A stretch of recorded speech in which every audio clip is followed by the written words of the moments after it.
about 1872. Powered by compressed air like a jackhammer. Kept it pretty well lubricated. If you try operating it dry, it would get hot and blow up. But of course the miner would get blown up too. And a nice name for this. They called it the Widowmaker. Okay, I'm right up behind me here.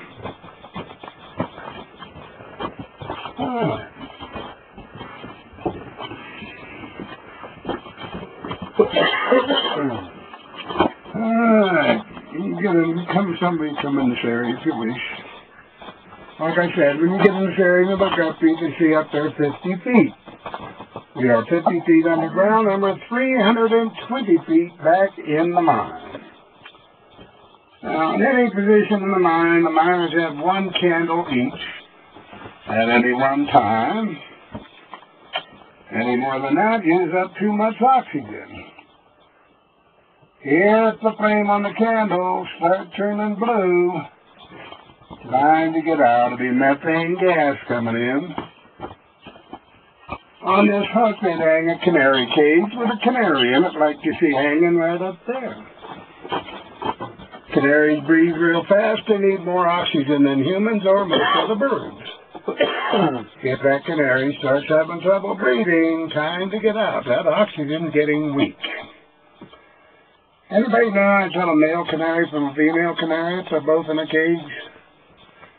The male canary is the only one that sings. The female is quiet all the time. You ever heard of a female being quiet all the time? No. Never happened.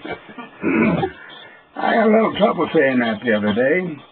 Here about a month ago, we had these bikers up here, a couple of them. And there was a lady standing back there. She had to be over 6 foot, maybe 220 pounds, wearing biker clothes. And when I said that, she looked at me. She didn't like it at all. She said, "Have you ever been married?" Well, yeah, I've been married 3 times. First 2 wives died. First one died from eating what she thought was mushrooms. Second one died from a brain concussion. I couldn't get her to eat the mushrooms. She didn't like that either.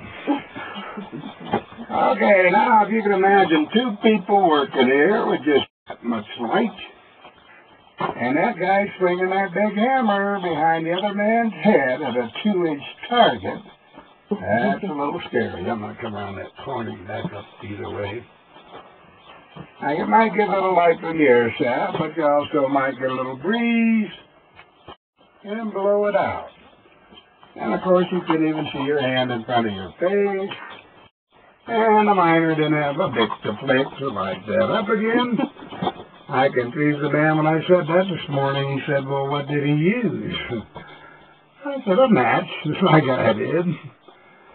Wish I hadn't moved, though. Now I can't find the light switch. Everybody believe that? No. There we go. Okay, I want you all to look over at this man right here. You know how brave he is? He's standing right in the middle of these planks over a shaft, 900 feet deep, straight down. Can you swim? If you can swim and fell through, you'd be all right for a little while, because about 500 feet down is water. And it's probably warm water. This whole area of Nevada has geothermal conditions. The deeper you go, the hotter it gets. The deepest mines here went down 3,300 feet. Not too hot to work. They have water and steam down there hot enough to boil an egg in. Couldn't go any deeper.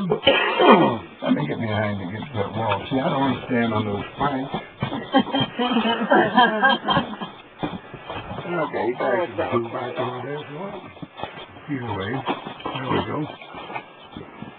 Okay, now around 1875, the population of Virginia City was about 30,000 people. They had 7,000 miners working here. Now the population about 1,000, and we just mine the visitors now. The life expectancy of a miner in those days was around 40 to 42 years old. At 35, he was considered pretty well used up. Of course, by that time, he could have been a miner for 25 years, and no child labor laws start working in the mines at 9 and 10 years old. A miner got $4 for a 12-hour day. Later went to an 8-hour day when the miners' union organized. Now, that doesn't sound like much, but any place else in the world at that time, for that same labor, the top wages were $1 a day. And that $4 had the buying power of about $200 in today's money. Sound like good wages till you think about that life expectancy. That doesn't sound quite so good. Now, a couple things you could do a miner in those days. If he was working 800 or 1,000 feet down or more, the deeper you go, the hotter it gets. Temperatures down there get up to 130 or more degrees. So he'd go work maybe 15 or 20 minutes at a time. Then they put him in a cooling area, bring his body temperature down to normal, and put him back to work. Now, that constant change between the heat and the cold, he could develop pneumonia or other related illnesses, and pneumonia in those days just about always fatal. Another thing is silicosis, which is a lung disease, like black lung in the coal mines from breathing the foul air and dust in the mines. If he survived all that, there were a couple ways to relax in town in the evening. One of them was they had over 100 saloons in town. Can't get much more relaxed than that. So alcoholism was a problem, cirrhosis of the liver, fights, things like that. The other way to relax, I won't get into much except to say it would not necessarily hurt him, because after 10 or 12 hours in the mine, he's not going to be very energetic playing ping pong at Julia Bullett's place. And she had the best ping pong tables in town. Said that the other day on a tour, and there was a lady standing over looking at me, and she says, "She really had ping pong tables?" I said, "Of course." I was going to ask her if she wanted to play ping pong, but I thought I better not. Over here we got a couple saddlebags. They've been in the mine for over 100 years, very dried up and brittle now. They used to put the gold and silver ore in these and take it out on the backs of burros, small donkeys. They kept the burros underground 24 hours a day. They were fed, watered, bred, even had their young underground.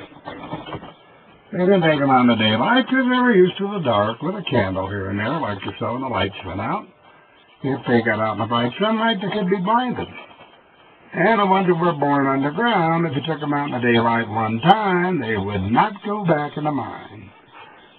But eventually, when they didn't need the burros anymore, they would take them out in the hills here and turn them loose at night so they get used to the daylight slowly in the morning, and they've been multiplying and migrating all over the area ever since.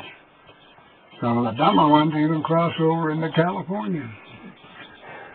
And the smart ones, they go down along the Colorado River, a little town in Arizona down near Bullhead City called Oatman. It's a pretty little silver mining town. And they got a little short main street there that you usually can't drive on during the day because the burros are standing in that street all day long. Tourists put money in the feeders and hand feed them all day long. It's a pretty good life, pretty much like being on welfare in Reno, I guess.